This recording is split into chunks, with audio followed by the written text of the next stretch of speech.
Добрый день! Сегодня я расскажу вам, как пользоваться правильно изолентой. Чаще всего приходится изолировать вот такую стандартную скрутку. Начинаем изолирование с изолированной части скрутки, отступаем от оголенной части миллиметров 10 и начинаем накладывать витки. Тут главная аккуратность. Накладываем витки равномерно, двигаясь к концу скрутки. Дойдя до конца скрутки, мы не останавливаемся, а наматываем еще миллиметров 10. После чего совершаем вот такой поворот. И начинаем мотать нашу изоленту в обратную сторону. Не забывайте про аккуратность. Мотаем. И возвращаемся практически в то же место, с которого начали. Все, теперь откусываем.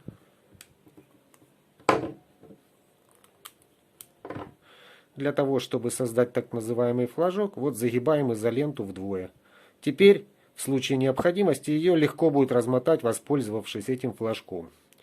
Таким образом, самое главное, у нас вся скрутка должна иметь в любой точке как минимум 2 слоя изоляции, включая и торцевую точку. Теперь о такого рода скрутке и как ее изолировать вы знаете все. Переходим к следующей скрутке.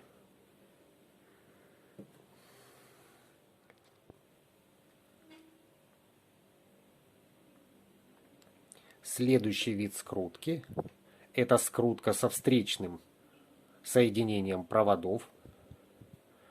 Чаще всего такое соединение используется для затяжки какую бы то ни было трубу или кабельный канал. Поэтому и накладывание изоленты здесь тоже и последовательность имеет значение.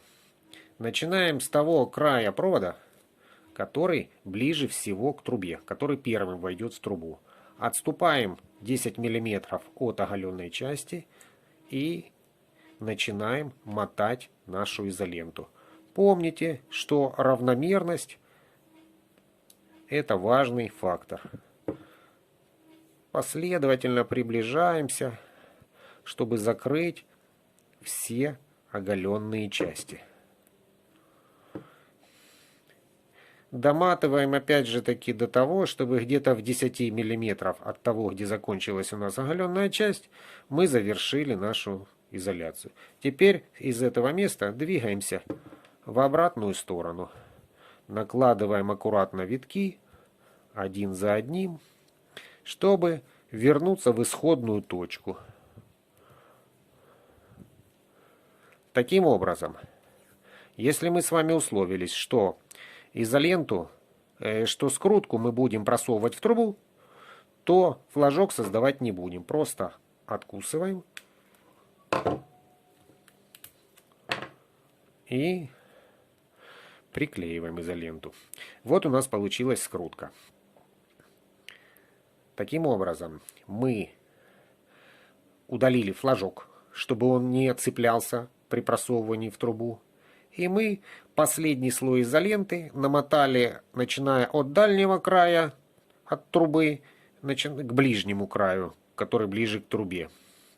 При таком расположении витков, краешки витков меньше будут цепляться, задираться, и таким образом легче просовываться в любой трубе, не обязательно гладкая, это может она быть и шершавая какая-нибудь, в бетоне или кирпиче. Итак, теперь мы знаем, как правильно изолировать основные виды скруток. Если вам понравилось это видео, ставьте лайки, подписывайтесь на мой канал, присылайте вопросы в комментариях, пишите темы, которые вас интересуют. Спасибо, пока.